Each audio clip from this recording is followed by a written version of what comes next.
Okay, good morning everyone. It's great to see you all. Il y a presque 2 mois, jour pour jour, la Russie a lancé sa guerre barbare contre l'Ukraine. Mais il ne s'agit pas seulement d'une attaque contre l'Ukraine. C'est également une attaque contre le droit international, y compris la Charte des Nations Unies, ainsi que contre la démocratie, la liberté et les droits de la personne. So let me be very clear. Russia is committing war crimes right now, even as we are sitting here in our embassy in Washington. And in addition to causing widespread destruction and death, Putin's war is having a profound impact on the global economy. Putin's war is causing food prices to rise. His war is causing energy prices to rise. It is driving inflation higher worldwide. The economic consequences of Putin's war are hitting the most vulnerable around the world the hardest. Over the past few days, I've been speaking with international counterparts about how we can all take further action to support Ukraine and to raise the cost of Russia's aggression. Putin and his henchmen must feel the consequences of their illegal and barbaric war. Canada is glad to have taken a leading role in establishing an administered account for Ukraine at the IMF earlier this month, providing donors with a secure vehicle to direct financial assistance to the Ukrainian government. Canada has now proposed to offer 1 billion Canadian dollars in support through the administered account. We announced that in our recent budget. Together with this latest contribution, Canada has now provided more than $1.6 billion in loans and grants directly to the Ukrainian government to help Ukraine and the Ukrainian government continue to operate in the face of this illegal war. We've also contributed more than $900 million in military aid, including $500 million announced in our recent budget. En partenariat avec nos alliés, le Canada a également formé le groupe de travail multilatéral sur les élites, les mandataires et les oligarches russes. Nous avons déployé des ressources fédérales pour travailler avec nos partenaires, tant étrangers que nationaux, afin de cibler les actifs et les bénéfices engendrés scrupuleusement pour les élites russes et leurs prêts. Nous travaillons également, tel qu'annoncé dans le budget, à officialiser la capacité du gouvernement canadien à confisquer et déposer des biens détenus par des personnes et des entités sanctionnées. Winning the war, and after that, rebuilding Ukraine, will be an immense task. This will be perhaps the greatest political undertaking of this decade for all rules-based democracies. Sergii, I want you to know that Canada will play its part.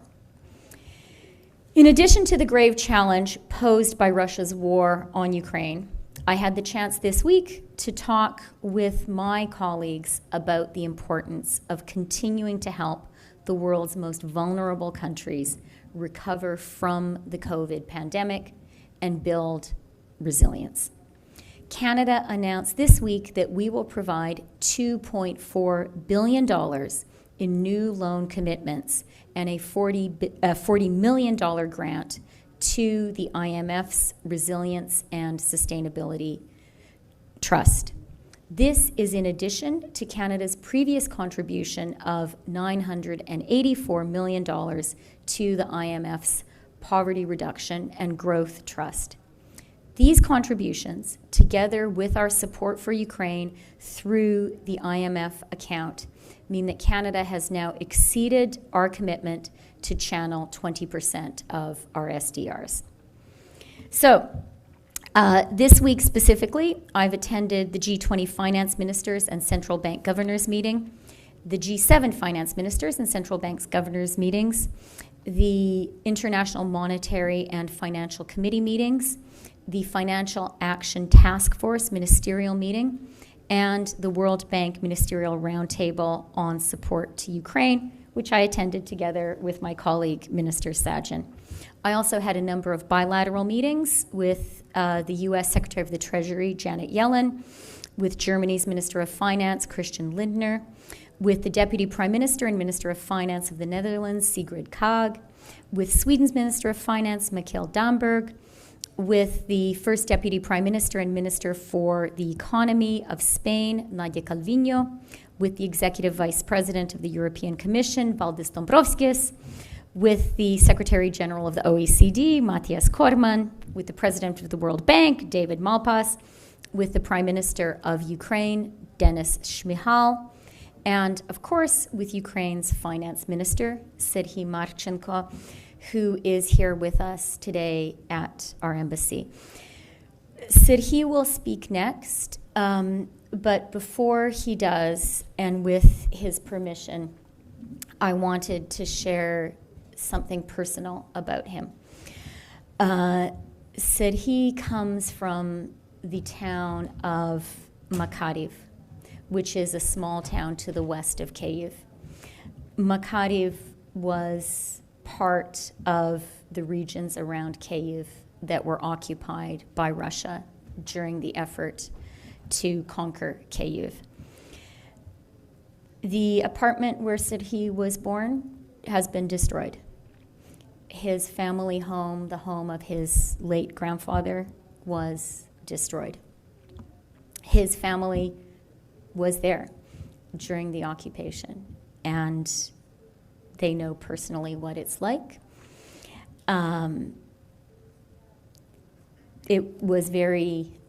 It affected me very much to hear Sergii, who is the finance minister of Ukraine, talk to me about that. But he did tell me that his parents are now back in their village home, and they are planting potatoes, because that's what you do in April in Ukraine. Я тепер передаю тобі, Сергію, слово. I hand it over to Sergii Marchenko, the finance minister of Ukraine. Thank you very much, dear Vice Prime Minister, Minister of Finance of Canada, dear colleagues. First and foremost, let me sincerely thank you, Chrystia, for your support of Ukraine. And for all of my heart, I want to tell you that we think that Canadian support, the support of Canadian people, which we see right now, is unprecedented. And for that, I want to thank you and want to tell you that we are struggling and we are combating this war, and no way we will win this war. We have very good expectations from previous meetings. And our government is full operational. In the first day of war, we provided necessary steps to relocate our critical infrastructure to the west of Ukraine, to spread our people throughout Ukraine, and we have been able to do necessary steps to give necessary flows of money to our people. We paid pensions, paid salaries, paid necessary expenses for military, and also we service our debt. And also worth mentioning that now we're here not just to meet a great leader of financial world. We are here to explain our situation in Ukraine, where we see drastic causes of Russia unprovoked invasion in Ukraine, Russian atrocities. What they have done, I can't even explain, you know it quite well, but a lot of civilian people were killed, women's, children's, And I'm here because of my mission. My mission is here to show, to explain for all people around the world that we need your support, not only military support, but financial as well. We need the support from a very short period of time. We believe that this bridge to the normal can help us to reshape our economy and again to help our budget to be balanced. Because pre-war our budget was fully balanced. We expected this year to have 3% of GDP budget deficit. Our debt GDP ratio was lower than 50%, so our macro-financial stability and fiscal stability were in a good shape. And again, I want to iterate that I'm here to attract attention to Ukraine and to gain necessary support. And again, to want to thank you. Chrystia Freeland is a great friend of Ukraine. He have done a lot of necessary steps to show all people around the world that Ukraine is not alone. And thank again for your support and for your impressive speeches towards all members of G7, G20 countries. And my last maybe message before you can ask questions, I want to reiterate again that we expected that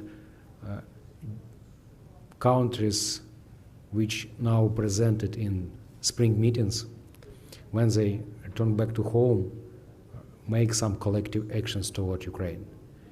We needed this very much. We needed this support because our estimation around 5 billion gap of our deficit needed to finance. So again and again, I would have preferred to speak with you in a more peaceful condition, but when I realized that in my countries, bombing, sheltering, and you know the situation in Mariupol is very, I can't even use a nice word for this. And so let me be kind and polite and show that we are here, we are functional, and I believe that Ukraine somehow, sometimes would be part of the great nations. Thank you very much.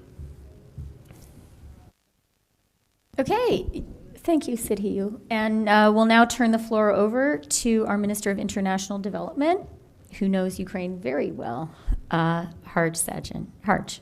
Thank you, Deputy Prime Minister, and thank you, Minister Marchenko. Over the past months, the world has stood shoulder to shoulder with the Ukrainian people, as their country has been threatened because of Vladimir Putin. Civilians have been killed, schools and hospitals have been targeted, and atrocities are currently being committed. And despite the urgent needs in cities like Mariupol, humanitarian assistance has been denied because of Russian actions. And while here at the IMF, the World Bank meets, I've spoken with many of my counterparts, and we spoke about Russia's unjustifiable invasion of Ukraine, and that has caused the biggest shock of the global food systems in the past 12 years. Global food prices have hit the highest levels on record in March 2022, meaning that because of Vladimir Putin, more people in more countries are going hungry now. Now, especially girls and women who invariably eat the least and they eat last. Now, we as a global community need to come together to ensure that no person goes hungry. And with global food prices 30% higher than in January and over 60% higher since before the pandemic, we need to strengthen the resilience of global food systems. It is why Canada has provided $1.9 billion in funding over the past 3 years to improve the food system's resilience. And as I said to my counterparts, we will continue to be there for the people of Ukraine, and we will continue to be there for those impacted by the hunger and the food insecurity crisis that Vladimir Putin has caused. Thank you. Merci beaucoup.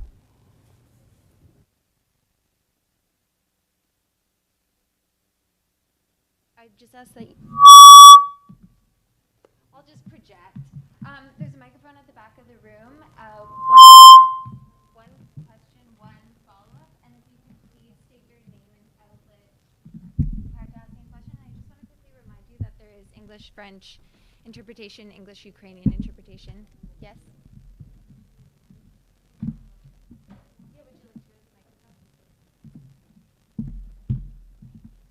Oh, thank you very much. Dmitry and Opchenko, Ukrainian television. I got a question for both the ministers, and let me speak Ukrainian, and if I may, can I ask you to answer Ukrainian, just to give my audience in Ukraine, the possibility to hear you without any interpretation. Я хотів запитати про той тягар, який зараз несе Україна, окрім військових витрат, окрім тих витрат, які є, це ще є виплати по міжнародних боргах, зокрема щодо боргів МВФ.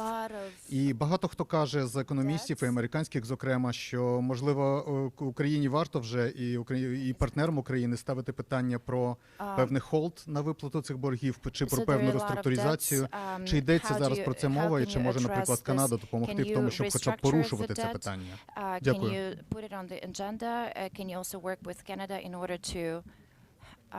Address this issue. Is it translation? Я відповім українською. Ви знаєте, для такого роду рішень потрібно робити правильні розрахунки. На сьогоднішній момент ми не вважаємо за доцільне ставити питання про списання або реструктуризацію боргів. Я поясню чому. 80% боргу, який ми маємо сплатити цього року, це борг внутрішній перед вітчизняними банками. Решта у нас дуже, скажімо так, простий, бо легкий графік цього року. І ми спокійно можемо обслуговувати ці борги. Тому наше завдання зараз зробити всі необхідні кроки для того, щоб, наприклад, якщо ми погашаємо МВФ певну суму, отримати в 2-3 рази більше, щоб потім компенсувати це. І це набагато більше, я вважаю, раціональна стратегія з точки зору відношення до наших кредиторів.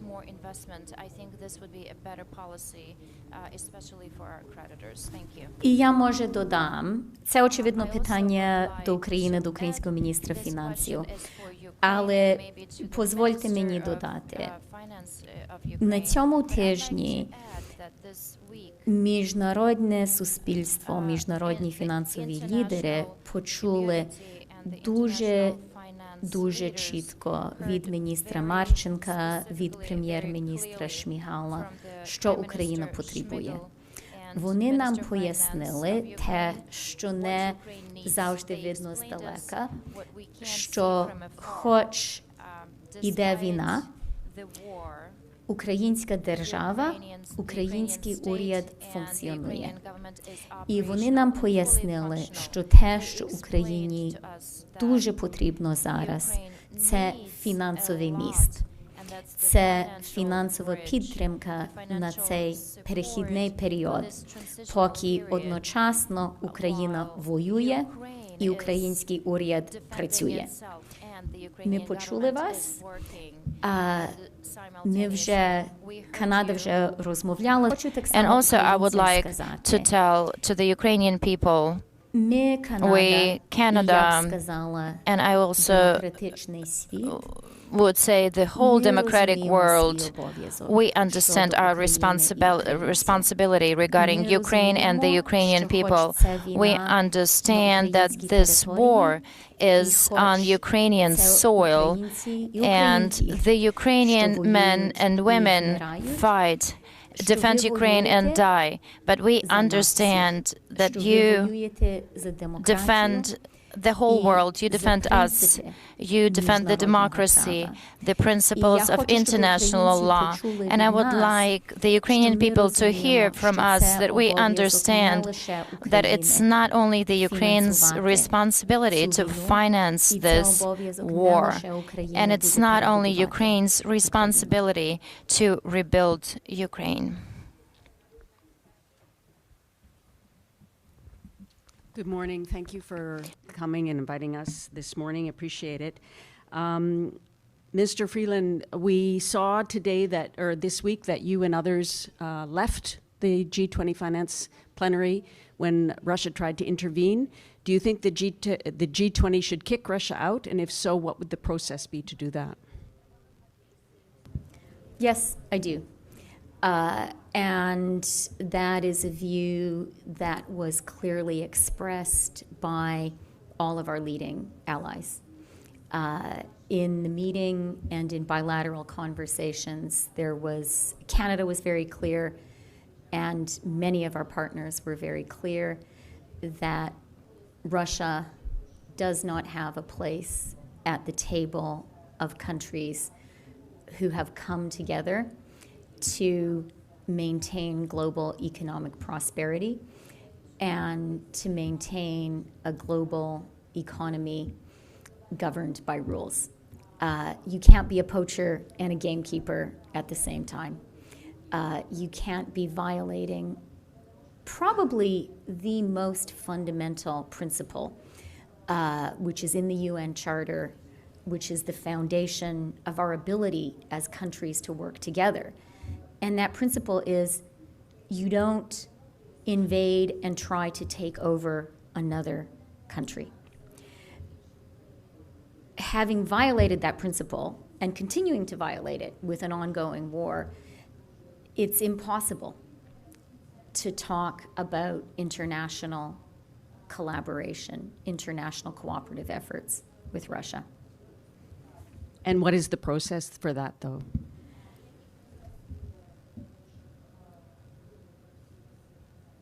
We need to be clear, and we are, with Canadians and with each other, that this is our view.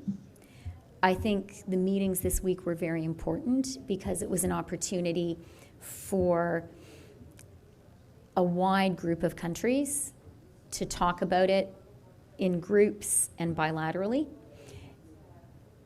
and also to make clear, as we did when we left the G20 meeting, when we left the IMFC plenary, that we simply will not be part of meetings while Russia is speaking. Just one further thing on the diplomatic front. The UK has announced it will reopen its embassy in Kyiv soon. Will Canada? Last night, I had a very useful meeting with Denis Shmyhal, the Ukrainian Prime Minister, and we discussed a wide range of issues. One of them was the question of embassies in Kyiv. Prime Minister Shmyhal talked to me about the efforts that the Ukrainian government is making to restore regular life in Kyiv. And you've heard Minister Marchenko speaking about it also. And he talked about how the Ukrainian government is working very hard to make it safe and possible for embassies to return to Kyiv. So we had a good conversation about it. I look forward to coming back to Canada and sharing what Prime Minister Shmyhal shared with me, with so my is that colleagues. a yes, possibly? That's a we're talking about it. And we hear our Ukrainian friends. Good morning. Voice of America, Ukrainian Service, Irina Matveychuk. A short follow-up on G20 question.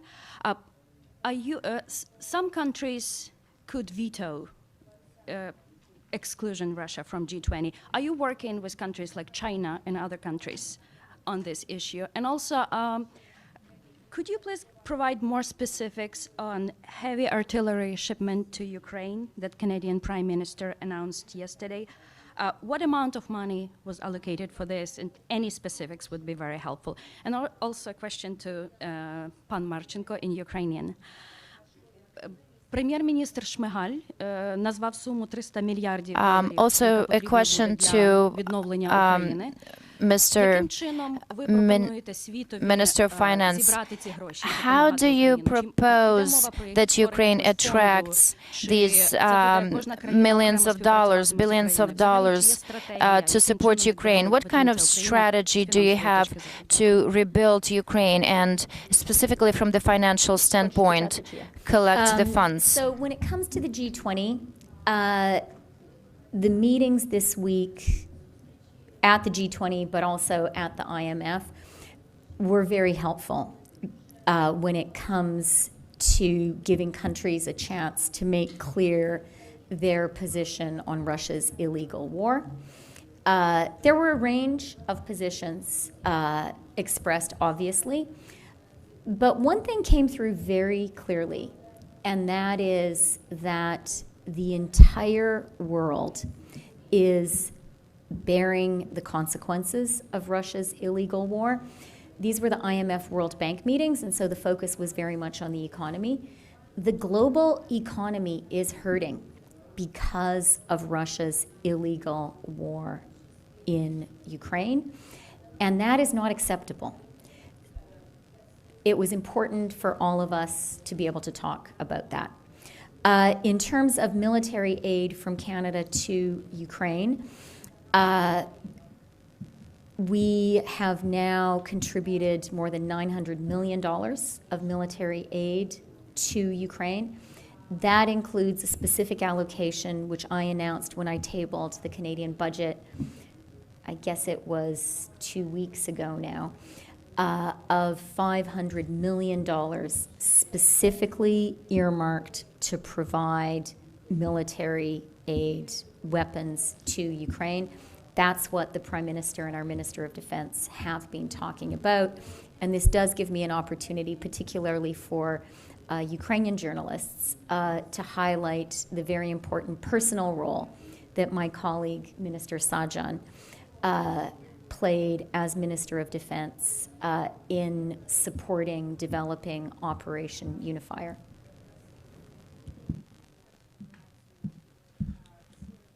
Hi, good morning. Oh, sorry.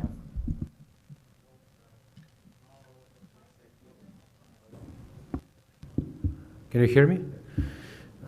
There are a lot of incentives right now concerning the creation recovery fund, which can be vehicle to support recovery of Ukraine. And now we are looking at this perspective, deciding what it should be best for Ukraine, because we see the incentive from European Union to create solidarity fund. Also, you know that Ukraine created U24 recovery fund. So now we just need to match this incentive together, because also United States, Canada provided us some mechanism how we can move in this direction. What us concerns the most is Russian assets, frozen Russian assets, and we eager to find a way how to seize these assets towards Ukrainian fund, to rebuild Ukraine, to recover Ukraine. Let's see how it will be. Thank you. Hi, good morning. I'm David Lauder with Reuters News Service based here in Washington, D.C. I actually have questions for all three of you. So, Minister Marchenko, the pledges have been coming through, but your president yesterday said that Ukraine needs $7 billion per month just to keep its economy going. Do you think, that Canada is now pledging $1 billion, the United States is pledging $1 billion? That doesn't seem like it's going to be enough. What needs to be done to scale that up? And Minister Freeland, if you could just follow up on the G20 discord issue, there has been really no communiques issued this week. We can't, ministers can't agree on putting things in writing. Is that a problem for these forums going forward? If you cannot get communiques out to really say what it is you agree on. And then Mr. Sajjan, you've talked about food security. Today, Indonesia has announced that it is suspending exports of palm oil, which is its largest export, and a huge food oil source, and because Ukraine is not able to export its sunflower oil. So is that a problem? Does that sort of go against the trying to avoid a food security crisis? Thank you. Thank you very much for your questions. We have prepared and shared with our partners our figures of our budget. I just want to reiterate it. We lost 50% of our revenues. Our current revenues can cover only 54% of our existing needs, excluding military, excluding servicing debt. So the right figures our partners received. Now we are waiting for a right decision, smart decision from their side. So I'm not want to push somebody to do some actions. We have a lot of different actions to do within the countries. Is if we are not received enough money to support Ukraine, but we eager to expect that as Canada provided good examples, other countries shows the same behavior.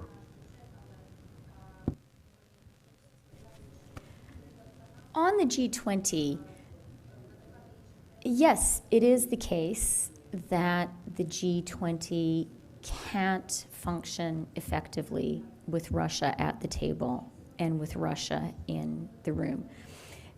It's an absurd situation because the central challenge which the global economy is facing right now is Russia's illegal invasion of Ukraine.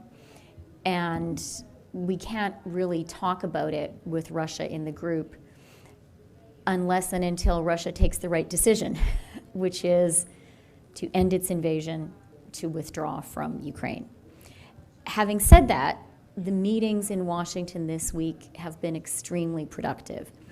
They've been a chance for all of us to hear directly from Minister Marchenko, from Prime Minister Shmyhal, what is happening, what Ukraine needs, and what Ukraine's plans are. That's been really useful. And it has also been a chance for the other G20 countries to talk to each other, to make clear our respective positions, and to talk about how to proceed.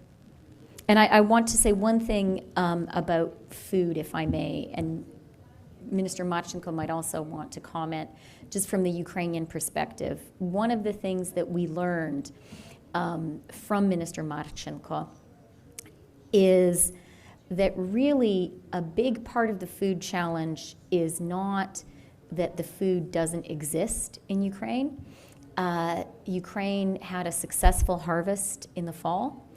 There's a lot of food in Ukraine waiting to be shipped to the hungry people of the world.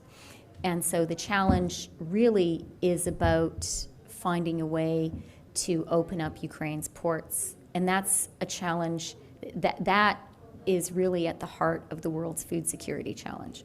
I'll turn it over to Harj. To answer your question about the challenges, I mean, inside Ukraine, the people are suffering, and Vladimir Putin's war in Ukraine is also creating suffering around the world. People are they were already stretched because of the pandemic, and now the food security crisis because Ukraine was also breadbasket for the world. And I had our team already early on looked at the percentage of Ukrainian wheat was going to the number of developing countries. That is going to be zero right now unless those ports are open. So we'll be having a greater discussion later on this month. I spoke with many counterparts here at the World Bank as well on what we need to do to mitigate this. So one of the things that the Deputy Prime Minister just mentioned, the ports opening would make a significant contribution in terms of the humanitarian crisis that's actually taking place around the world as well. So that's one thing. But also, other nations will step up, including Canada, to look at other ways how we can provide support. And other nations who, when it comes to the actual wheat, we also have to take a look at what needs to be planted next year.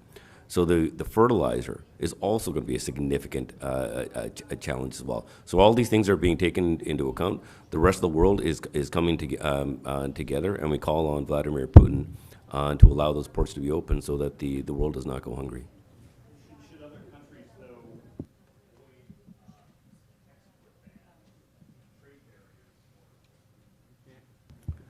I think that's a difficult question to answer for other countries. I know that every country is going to have to look at or their needs, but most of the counterparts I've spoken to are also doing their part. They're also looking after their people, but they're also making efforts to be able to support the rest of the world as well. And so this is where we're going to have to come together. More work is going to have to be done on this. But I'm not going to speak for other countries, but I know that Canada will definitely be stepping up.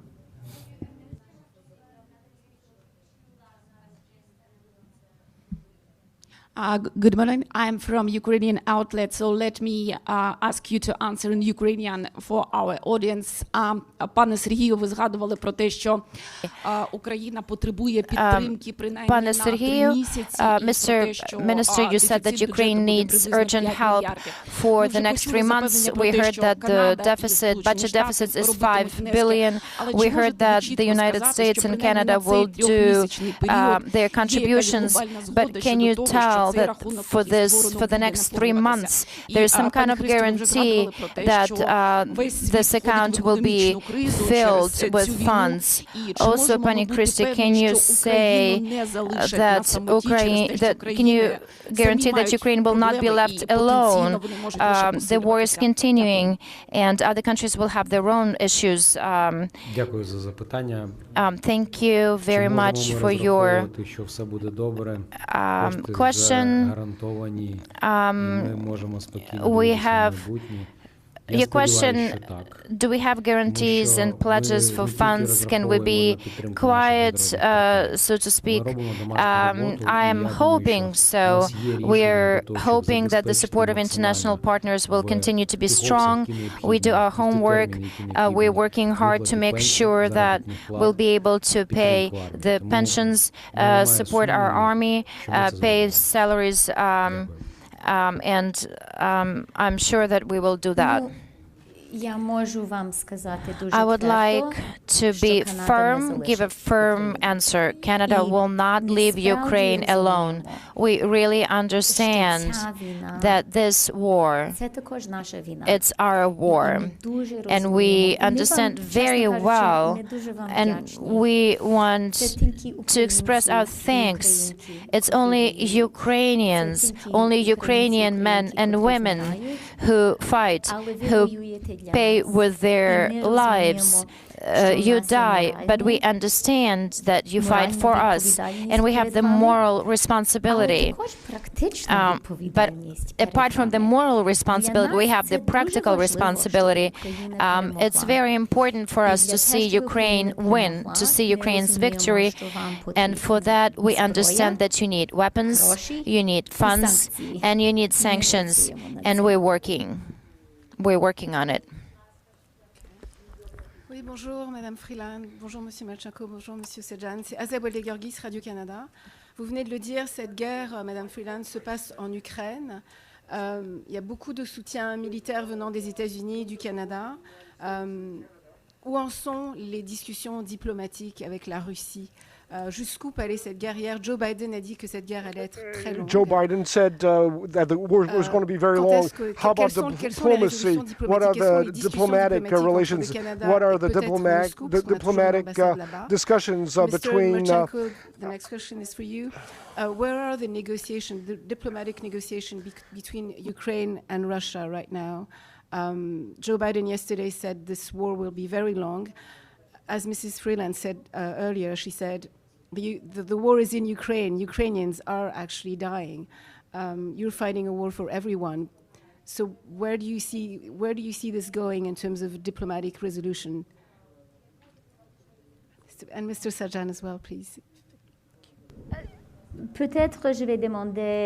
Perhaps I'll ask Mr. Marchenko to start, because this is a question for him. And Canada's diplomatic role as well. Thank you very much for your question. I'm not part of negotiating team, so I don't have a mandate to discuss how this conflict could be resolved. But what I tell you, like Ukrainian citizen, Ukrainian Minister of Finance, that we need to be ready to combat that last meter of Ukrainian territory to be again to our sovereignty. And we see right now that Russia should negotiate in a good faith. They don't. So let's see how it will be.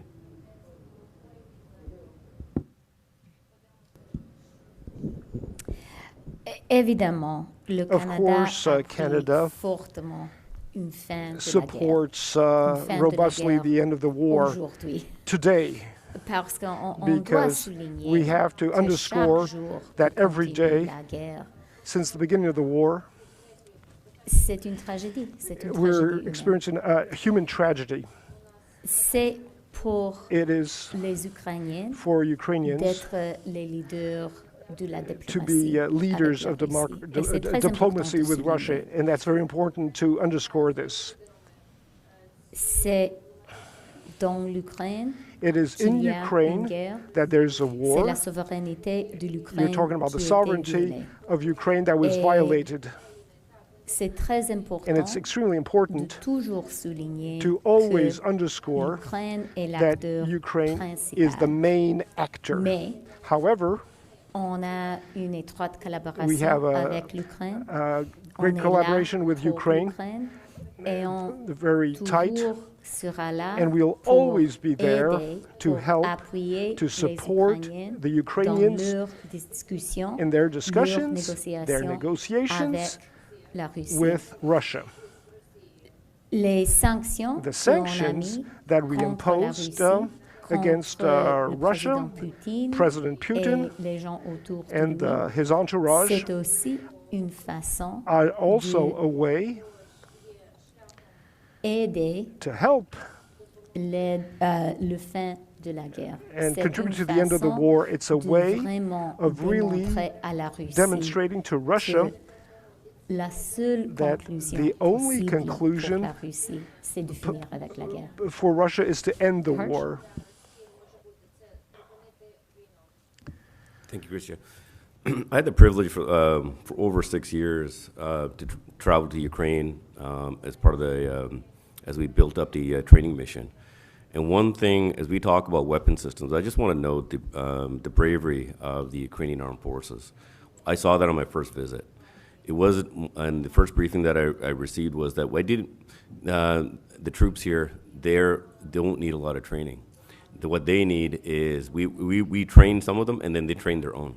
So we were able to quickly expand that training to adding new systems and also to increase the numbers up to, we were up to, I think, almost a brigade, and the Rapid Response Brigade was one of the areas that we focused on. And why do I say this is, when you look at the pride in the people's eyes, and I got to travel the country because we expanded our mission all across the country, rather than them coming to us in the West, we actually went to the front, close enough to the front to be able to train them.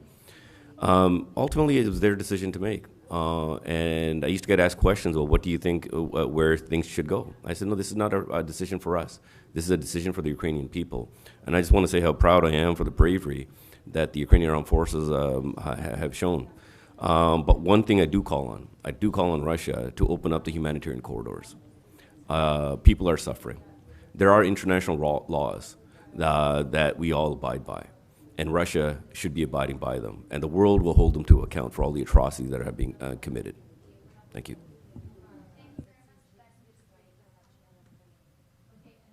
Before people leave, я скажу по-українськи. Before people leave, I want to speak Ukrainian. I want to introduce a very important Canadian person, Kirsten Hellman, our ambassador to Ukraine. Excuse me, our ambassador to Washington, D.C., to the U.S. She's the key person in our government.